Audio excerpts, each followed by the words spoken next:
Hello, good morning, good afternoon, or good evening. Welcome to Alessandro TV English for another lesson. Today we're going to be talking about speaking. Some of you have asked about speaking hints and clues on how can address my speaking. Well, as you can see here, I have a lesson that I taught about 3 years ago. In 3 years ago, I was teaching elementary online, and I had come up with this lesson about telling stories, getting to tell a story through a presentation. So the children had to put a story together about their weekend or about a trip that they did somewhere, and then come back and tell the story of that trip in the way of a presentation.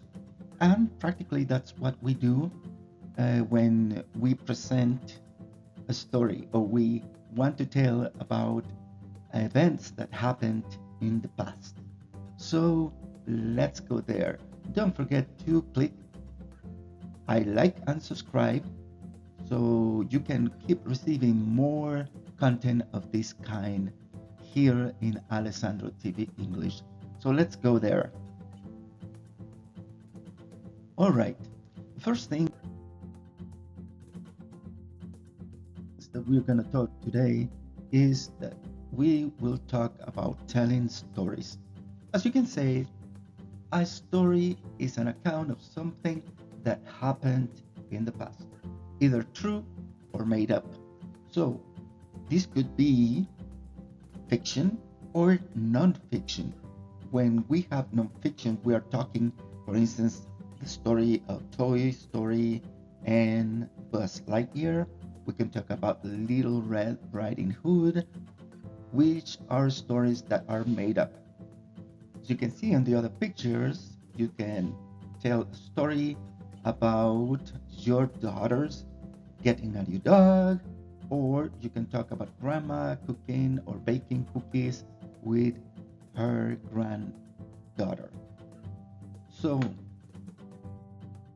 having that in consideration, we can see that Harry Potter was a made up story by J.K. Rowling.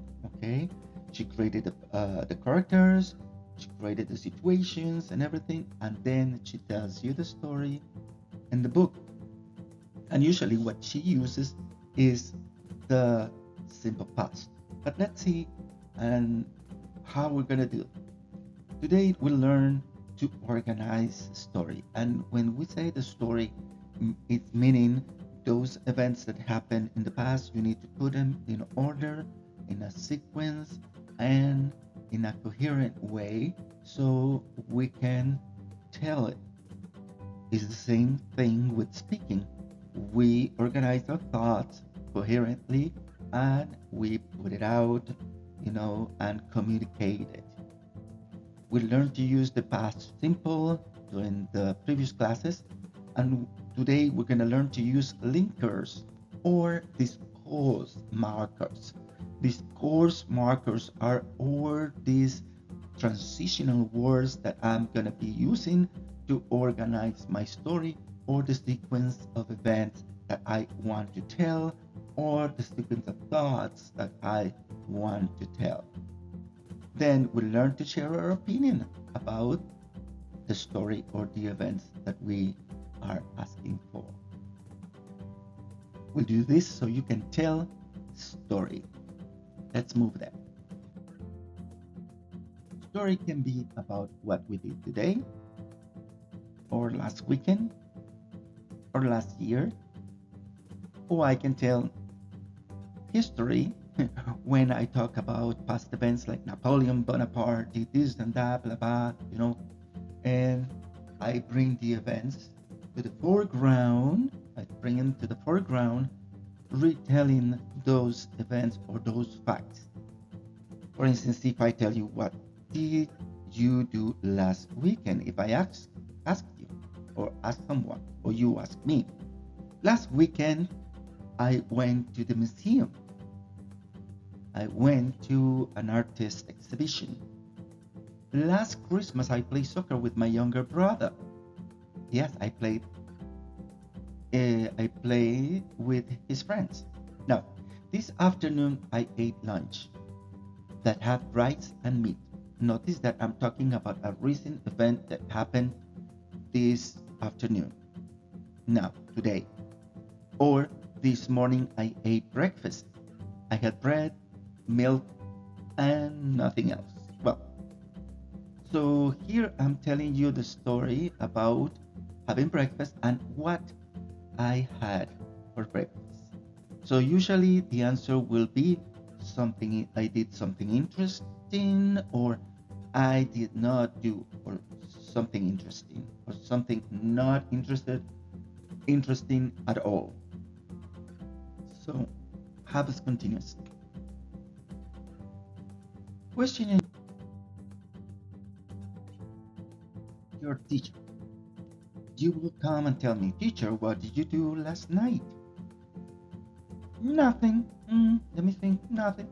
That is not a good answer in English or in American English for this uh, for that matter. Why? Because that's rude when you just say one word answer, nothing.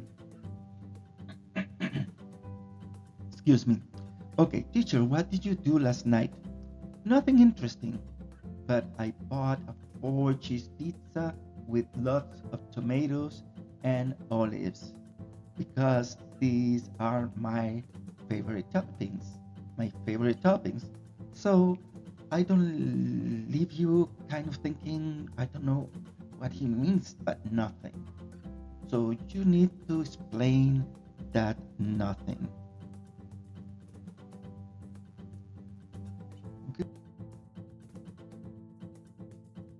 Good. What is a good, nothing interesting answer? Well, starts with a nothing phrase, but gives a reason and gives a description of the nothing and returns the question. Those are the 4 elements of a good, nothing interesting answer.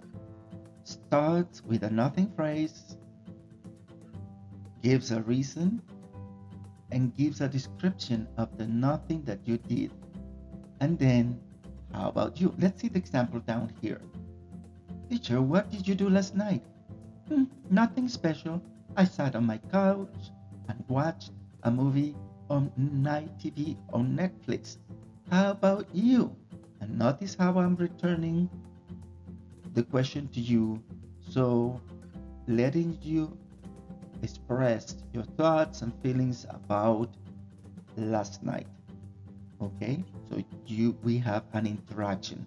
That's how we express our thoughts. And notice that here I use the past simple of this verb. I was for the verb to be. Sat, I sat.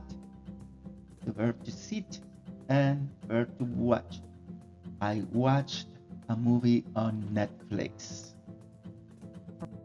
Right. Let's see. We're going to start by talking about the first linkers. And if you see here on the right, you're going to see 3 linkers. These I use to start a sequence of events that I'm about to tell. First of all, okay, and then a little bit on the side, I have the past tense of the verbs so I can use them.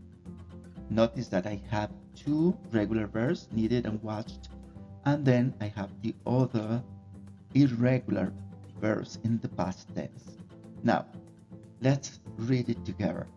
Well, first of all, I met my friend Terry in the cafe. We got a coffee and had a chat. It was lovely to see her. Second linker or discourse marker. After that, I went shopping because I needed to buy a present for my mother. It's her birthday next week. And finally, I went home. I made a birthday cake for my mom, and then I watched a film on my TV, on my television. Okay, so you here can see how you put your thoughts together to tell a story or to tell the event or to talk about your thoughts or what are you thinking. All right, let's see a criteria for a good story. How do we know that we are accomplishing to tell a good story?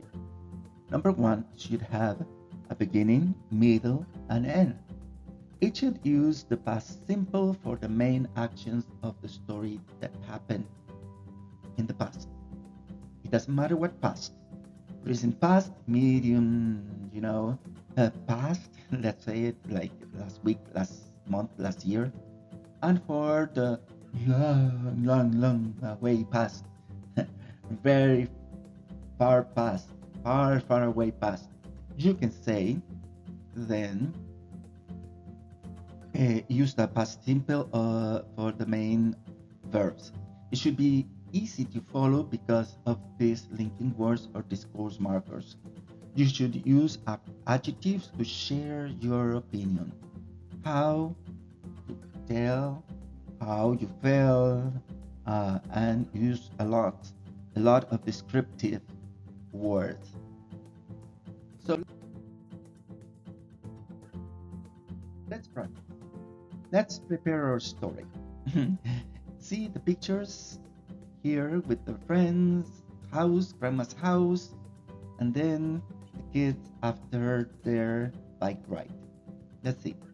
First of all, yesterday I rode my bike. I went out to ride with my friends. Later on, I went back home with my friends and we watched TV. Finally, Grandma baked an apple pie for us. Wouldn't you like to have this sort of grandma? A very, very lovely grandma making this beautiful apple pie. Okay, so here we have some linking words to better tell your story.